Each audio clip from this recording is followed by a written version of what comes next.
I'm so pissed off.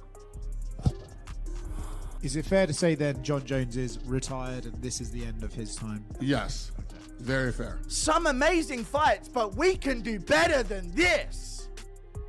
We can do better than this. I've made my own White House card, which isn't in fairy tale land, like a lot of people's White House cards were, because we're going to go through that in today's video as well. But we can do better than this. Bo Nickel versus Kyle Daukaus is not a matchup where you're like, we've got to save this for the White House card. Put it in the Apex. Jones would have probably taken down Pereira. Wouldn't have been easy, right? Magomed Ankalaev has tried to do that. Other people have tried to do that. Jan Blachowicz tried to do that. But this is Jon Jones we're talking about. Look at what he did to Cyril Gane. And remember, in the first round, even Tom Aspinall couldn't take down Cyril Gane, but Jon could, right? So that's just something to think about. Jon would have probably taken Pereira down and finished him by a ground and pound, you know, just choked him out, whatever. Tom, in any way, I wish him nothing but the best, and I want to see Tom Aspinall back in the cage doing what he does best. But I can't help but think that Eddie Hearn's kind of playing games here, but we'll see. I talked about that before. The reality of the situation is, though, he's not ready to come back just. Dana White just destroyed his own promotion's biggest event of the year. The UFC White House card was supposed to be legendary. Instead, it turned into the most embarrassing lineup announcement in company history. And the fallout? Absolutely brutal. Jon Jones is threatening to expose everything. Conor McGregor is calling out the UFC's manipulation tactics, and fans are revolting like never before. But here's what nobody's talking about. This isn't just about one bad card. This is about a power struggle that's tearing the UFC apart from the inside. UFC's White House card was just announced, and for what we were promised, this is a massive letdown. And I'm going to explain why this had every opportunity to bring the UFC back to prominence, to stake their claim once again as the combat sports outlet across boxing, MMA, and everything in between. And they fumbled it. Not because they had to, not because there was no other way to do it, but because the UFC is in a place right now. So let's break down exactly what went wrong here. Dana White promised the fight world something historic, a card worthy of the White House, something that would represent the absolute best of mixed martial arts on the biggest stage possible. Instead, he delivered what fans are calling a glorified fight night card with fancy packaging. Jon Jones, the greatest light heavyweight of all time, nowhere to be found. Conor McGregor, the biggest draw in combat sports history, completely absent. Islam Makhachev, the lightweight champion who's been begging for big fights, mysteriously missing. These aren't just any fighters we're talking about. These are the three names that could have made this event truly special, and Dana somehow managed to fumble all three of them. I'm so pissed off.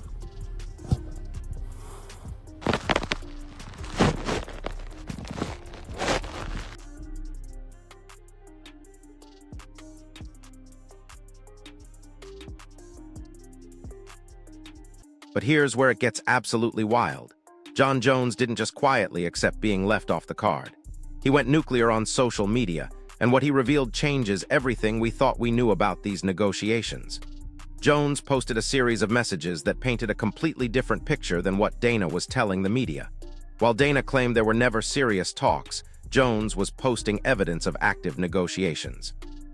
Real back-and-forth discussions about opponents, money, and fight dates. And then came the bombshell tweet that Jones quickly deleted. "I'm released from the UFC." Think about that for a second. The greatest fighter in company history just announced his departure on social media, then immediately deleted it.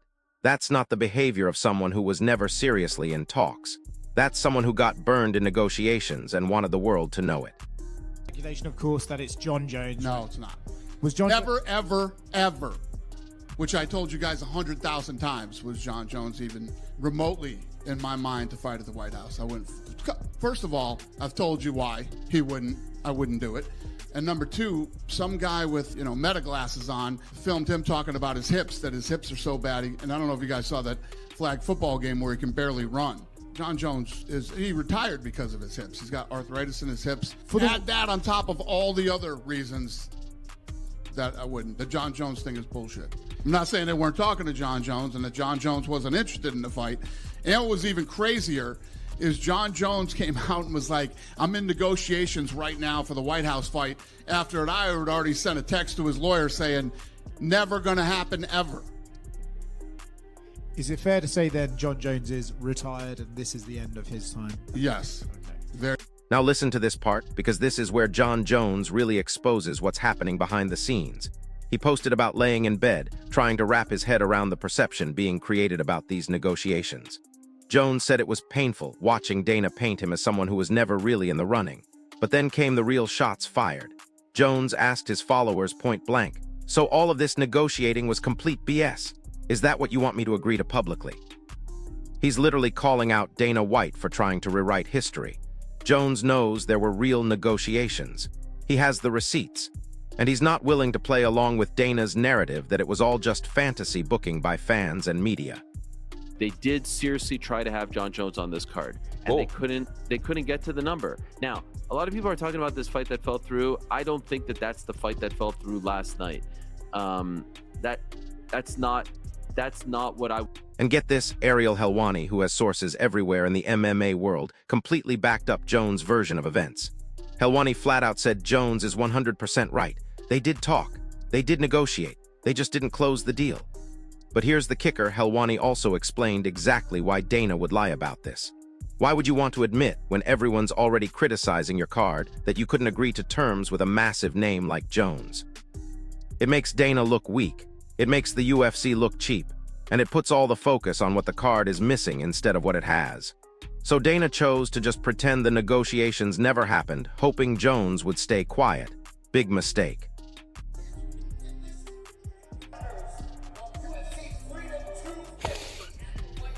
So surely him and Taporia. It's got to be him and Taporia then, hasn't it?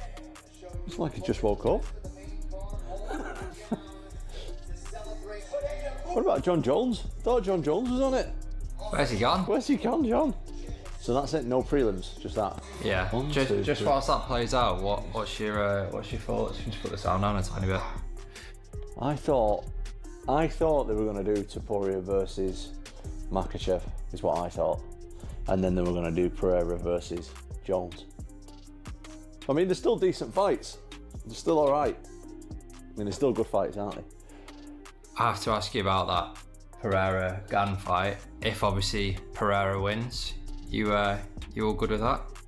Mate, I'm happy with any of them. There's still a bit of unfinished business there with me and Gan, so if Pereira wins, fight Pereira first, fight Gan. But wait, it gets worse. Because Jon Jones isn't the only superstar calling out the UFC's tactics. Conor McGregor dropped his own bombshell about how the promotion really operates behind the scenes. McGregor claimed that the UFC deliberately avoids putting him on major cards like this White House event because they know he'll sell regardless of the circumstances. Think about how calculated that is. They save Conor for cards that need saving, using his star power to boost revenue on secondary shows instead of making their biggest events even bigger. McGregor said he was initially supposed to fight Michael Chandler at this White House card, but the UFC kept changing plans and presenting different offers. Sound familiar? It's the exact same pattern Jones described with his negotiations. Make do what they have. They would have loved to have Jones on there, but I hope Alex wins. That's crazy. At 3 times, yeah. Gon's no joke, and Gon can dance around him. Gon's slick to knock him out as well. But I think Alex can knock him out. Here's something nobody's connecting that makes this whole situation even more insane. Tom Aspinall, who's been desperately trying to get a unification fight with Jon Jones, reacted with complete surprise and confusion about Jones not being on the card. Aspinall expected this to finally be the moment when the UFC made the obvious heavyweight unification bout that fans have been demanding for months. Instead, he's left wondering what his next move is while Jones and Dana play politics. Meanwhile, Shavkat Rakhmonov was literally begging to be put on this card. He said he was willing to fight anyone, Ilia Topuria, Islam Makhachev, even Khabib if he came out of retirement. You've got elite fighters desperate to be part of this event, and somehow Dana couldn't make the big fights happen. Update on when or if he'll fight again.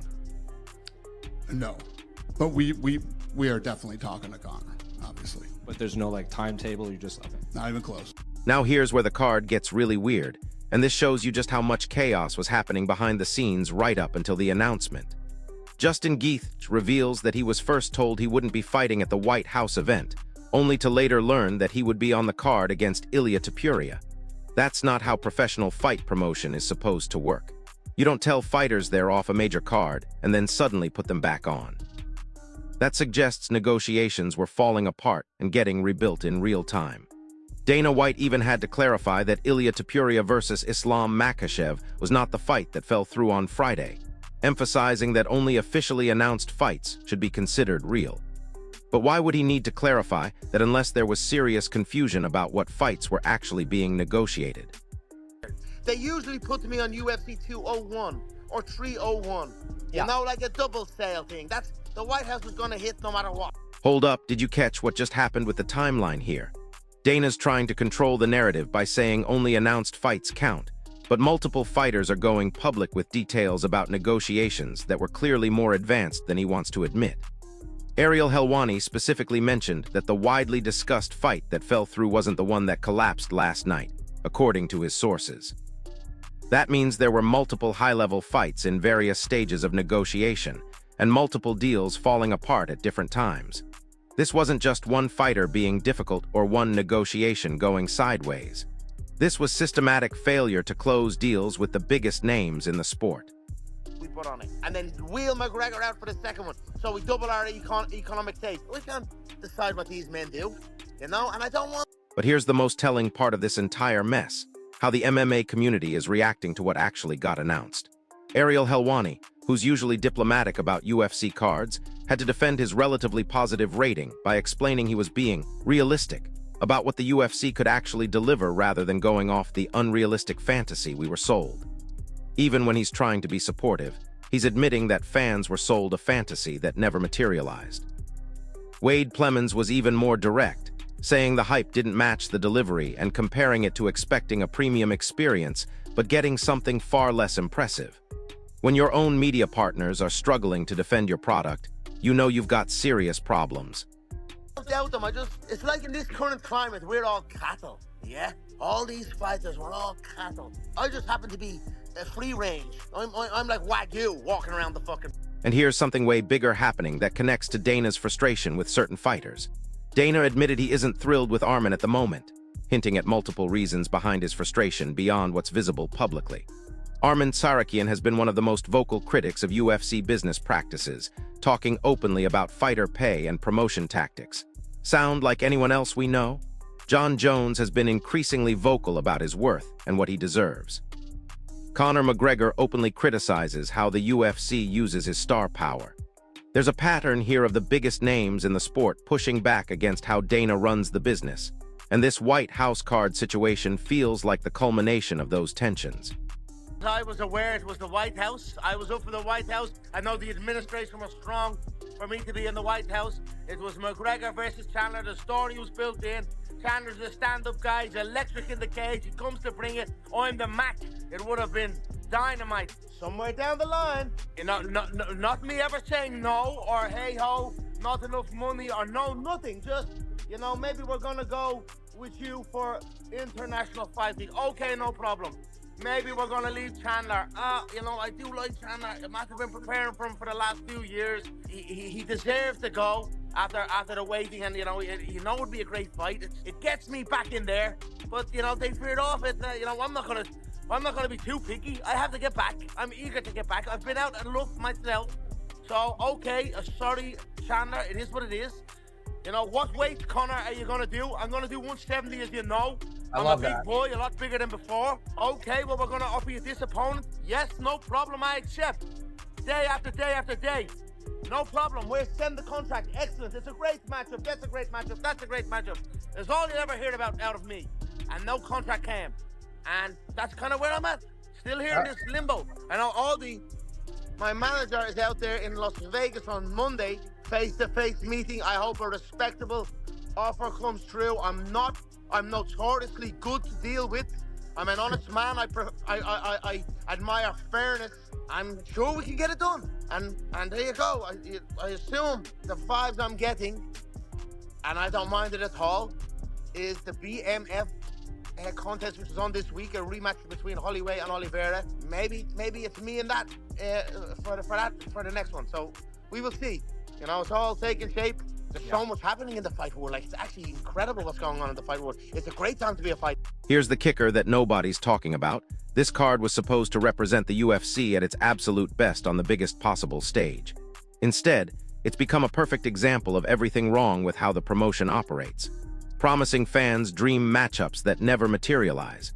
Playing politics with negotiations instead of making the fights people want to see. Trying to rewrite history when deals fall through instead of taking responsibility.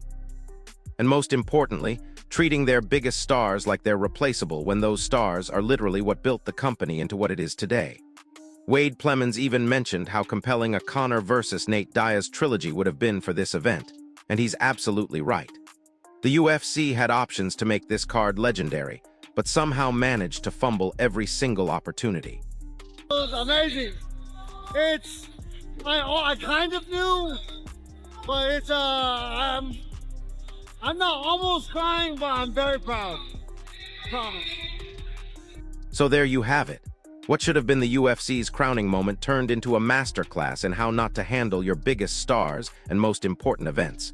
Jon Jones is essentially at war with Dana White, exposing negotiations that the UFC wanted to keep private. Conor McGregor is calling out the promotion's manipulation tactics. And fans are left wondering if the UFC actually cares about putting on the best possible fights or just maximizing profits while doing the bare minimum. This isn't just about one disappointing card. This is about a fundamental breakdown in the relationship between the UFC and the fighters who made it successful. So here's my question for you, drop it in the comments.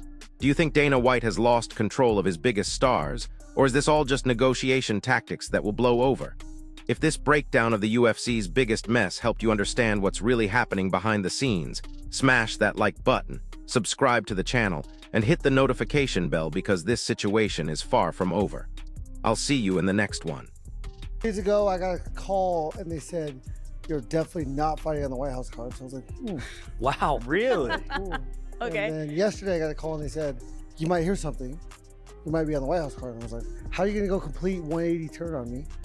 And then today I found out that I was on it. I didn't know if I was main event. Really? Oh, so it was a big secret. Even the fighters really didn't. But wait, there's something even darker happening here that goes way beyond just this one-card disaster. And I'm about to show you evidence that this whole situation might have been orchestrated from the very beginning.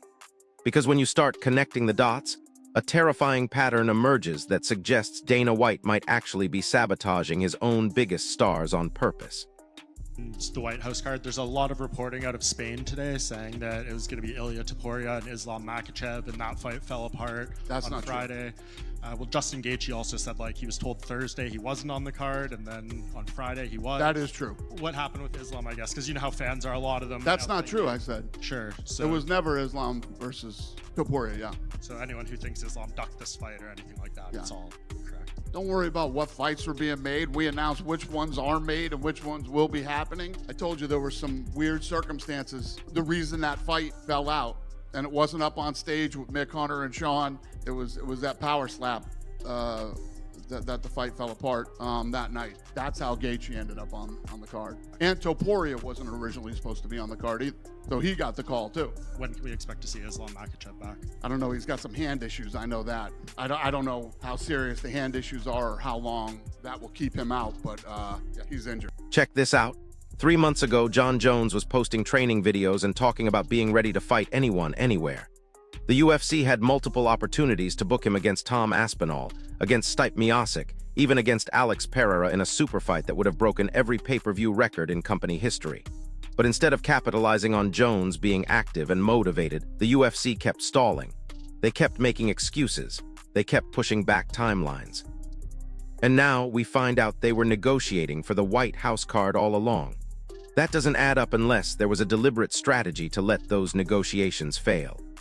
The greatest of all time, I think he's going to go down as, I mean, he knocked out Alexander Volkanovski, knocked out Max Holloway, knocked out Charles Oliveira, back to back to back, and knocked out 3 Hall of Famers in a row.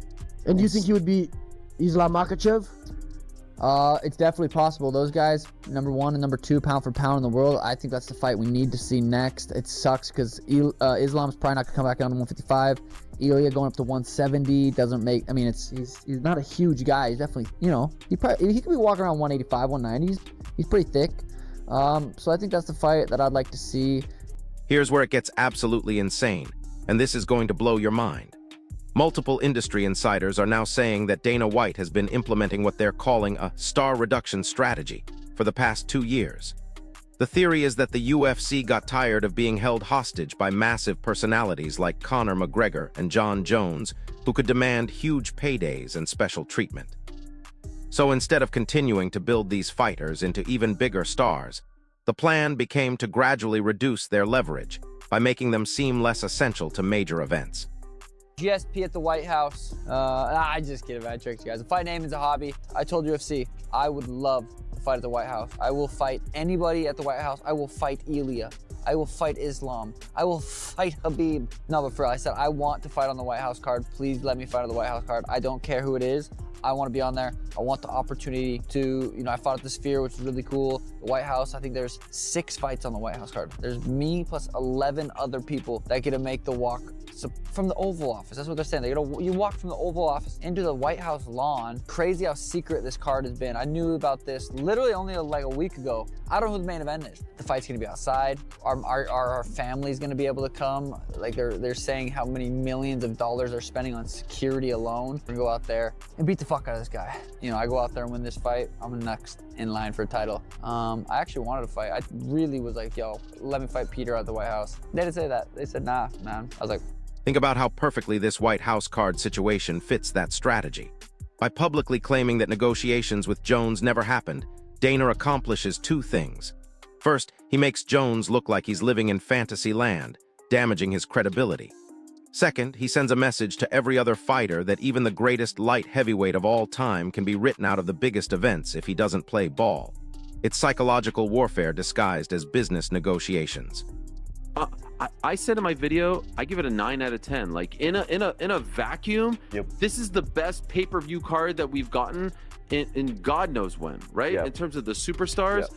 But it's because the expectations were put here that some people, by the time June 14th rolls around, everyone's going to be going gaga. You've got Ilya and Alex on the same card. Crazy. Alex trying to make history. Ilya finally coming back almost a year to the date of his last fight. Justin looked great in his last fight.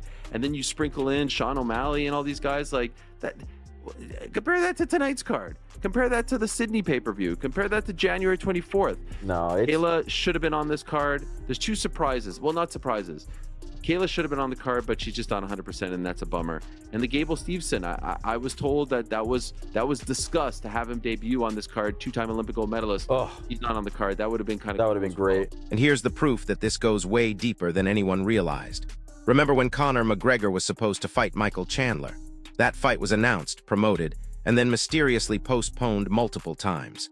McGregor claims the UFC kept changing the terms and presenting different offers, but what if that was intentional?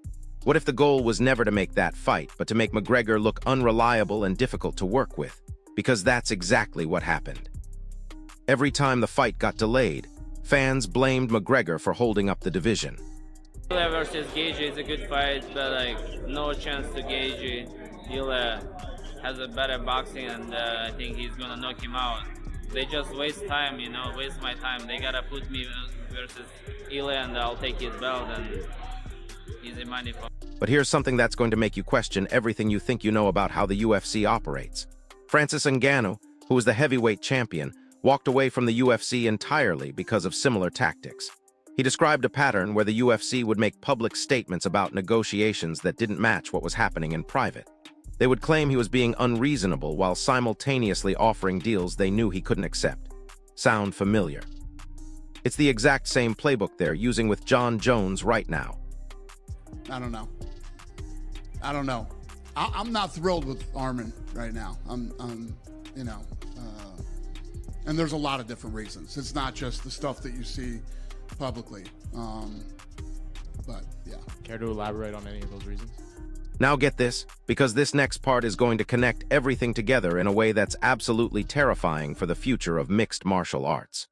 Henry Cejudo, who's been trying to get back into title contention, recently revealed that the UFC has been using what he calls manufactured storylines to justify not booking certain fights. They'll claim a fighter is injured, or not interested, or asking for too much money, when the real reason is that the fight doesn't fit their current promotional strategy. Cejudo said he's been ready to fight for months, but the UFC keeps telling media that he's not available or not interested in certain matchups. The entire UFC and the teases that have come from being this, insane, massive card, putting it together, how it was going to blow everything out of the water, it was going to be badass and all this. The hype around this has been ridiculous. And it's given you a sense of like, oh man, something big is coming. Something, along the lines of a UFC 100, 200, 300, or like when, again, Conor McGregor Habib was announced. Conor McGregor came back to the Donald Cerrone fight. Here's where this gets really dark. Multiple former UFC fighters are now saying they experienced similar treatment toward the end of their careers with the promotion. They describe a pattern where the UFC would gradually phase them out by making it seem like they were the problem in negotiations. The fighter would think they were still negotiating in good faith, while the UFC was already moving on and building narratives about why those fighters were no longer relevant. It's systematic character assassination disguised as business. Fought Nate Diaz for the BMF. When George St. Pierre came back at UFC 217, it had that kind of feel to it. And I think that's the biggest problem I have right now, was the hype did not match the delivery. This is like ordering Domino's pizza and somehow Little Caesars is delivered. You don't know how it got there. It's definitely not what you asked for. It's clearly not what you were promised, but it's pizza, so you'll eat it. This is kind of how I... And check this out, because this is going to show you just how calculated this whole thing really is. The timing of this White House card disaster isn't an accident.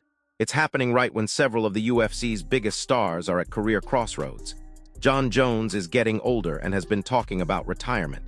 Conor McGregor has been dealing with legal issues and inconsistent activity. Islam Makhachev is trying to establish himself as a pay-per-view draw. This was the perfect moment for the UFC to demonstrate that they don't need any of these fighters to put on major events. But here's what Dana White didn't count on, and this is why this whole strategy might backfire spectacularly. These fighters have social media now. They have direct access to fans. They can tell their side of the story in real time without going through traditional MMA media. Jon Jones posting those deleted tweets about being released, that's not emotional outburst, that's strategic warfare. He's forcing the UFC to respond to his version of events, instead of letting them control the narrative completely. Look at what's happening with other combat sports promotions right now. PFL is throwing massive money at established stars. One Championship is building fighters into legitimate celebrities. Boxing promotions are creating events that feel bigger and more important than most UFC cards. The UFC's strategy of reducing their own stars' leverage might work in the short term, but it's creating opportunities for competitors to swoop in and offer these fighters what they actually want. Here's something that should terrify every UFC fan. If this pattern continues, we might be looking at the end of the UFC as the undisputed king of mixed martial arts. Not because another promotion will suddenly become better at developing talent, but because the UFC is actively driving away the talent that made them successful in the first place. Francis Ngannou is already boxing and making more money than he ever did in the UFC. What happens when Jon Jones decides to follow that path? What happens when Conor McGregor realizes he doesn't need the UFC anymore? And here's the most insane part of this whole situation. The White House card was supposed to be a showcase for American mixed martial arts on the biggest possible stage. Instead, it's become a perfect example of why the sport might be heading for a major crisis. When your biggest stars are publicly at war with your promotion, when fans are openly revolting against your business practices, and when your most important events become symbols of dysfunction instead of excellence, you're not just having a bad month. You're having an existential crisis. Wait, there's one more piece of this puzzle that nobody's talking about, and it might be the most important part of all. The fighters who did make it onto this White House card are now in an impossible position. They're supposed to be excited about fighting on such a prestigious event, but the entire conversation is about who's missing from the card. Ilia Topuria should be celebrating his opportunity to fight in front of the president, but instead he's answering questions about why bigger names aren't there. That's not fair to those fighters, and it shows just how badly the UFC miscalculated this entire situation. So here's what I think is really happening, and this is going to determine the future of mixed martial arts as we know it. Dana White made a calculated bet that the UFC brand is bigger than any individual fighter. He's testing whether fans will still tune in for UFC events even without the biggest names in the sport. The White House card is essentially a massive experiment to see if the promotion can survive without catering to superstar demands. The problem is that this experiment is happening at the worst possible time, on the biggest possible stage, with the entire combat sports world watching. If this card succeeds despite all the controversy, Dana wins and the UFC's leverage over future stars becomes almost unlimited. But if it fails, if the numbers disappoint, if the event feels flat without those marquee names, then every big fighter in the company just got a massive amount of leverage in their next negotiation. And let's talk about what this means for the fans, because ultimately that's who gets screwed the hardest by this whole disaster. People were genuinely excited about the White House card because it represented something special, a moment when the biggest names in the sport would all be on the same card for a historic event. Instead, fans are getting explanations, excuses, and a watered-down version of what was promised. That breaks trust with the audience, and in an entertainment business, losing your audience's trust is basically a death sentence. The fan reaction to this whole mess has been overwhelmingly negative, and that should terrify the UFC more than any competitor or contract negotiation. These are people who pay for pay-per-views, buy merchandise, and create the buzz that makes fights feel important. When they start feeling like the UFC is taking them for granted or lying to them about what they're going to deliver, that's when you start losing market share to other forms of entertainment. MMA isn't the only game in town anymore, and fans have plenty of other options for their entertainment dollars. But here's the most damaging part of this entire situation. It's making the UFC look amateur compared to other major sports organizations. Can you imagine the NFL promising the biggest game ever and then having half their star players disappear because of contract disputes? Can you imagine the NBA hyping up a historic matchup and then explaining why none of their superstars are actually available? That's essentially what the UFC just did, and it makes them look like a small-time operation that can't manage their own talent roster. The comparison to other sports is actually really important here, because the UFC has been trying to position itself as a major league sport rather than a niche combat sports promotion. But major league sports don't have these kinds of catastrophic planning failures. They have systems in place to prevent stars from walking away, backup plans when injuries happen, and communication strategies that don't involve public feuds between athletes and management. The UFC is acting like a regional promotion that got lucky, not like the global sports entertainment powerhouse they claim to be. So here's what I think happens next, and this is where things get really interesting. The UFC is going to have to choose between maintaining their hardball negotiation tactics and actually keeping their biggest stars happy. They can't do both anymore, because fighters have figured out the game and they're not afraid to call out the BS publicly. Either Dana starts paying market value for his superstars, or he's going to watch them walk away one by one until the UFC becomes just another mid-tier promotion with decent fighters, but no mainstream appeal. And honestly, part of me thinks Dana's ego won't let him back down, even if it means losing more stars. The guy built his reputation on being the tough negotiator who doesn't get pushed around by fighters, but that strategy only works when fighters don't have other options. Now they do, and Dana's going to have to evolve or watch his empire crumble. This White House card disaster might be remembered as the moment when the UFC's golden age officially ended, not because of competition or changing markets, but because they forgot how to treat their own stars with basic respect.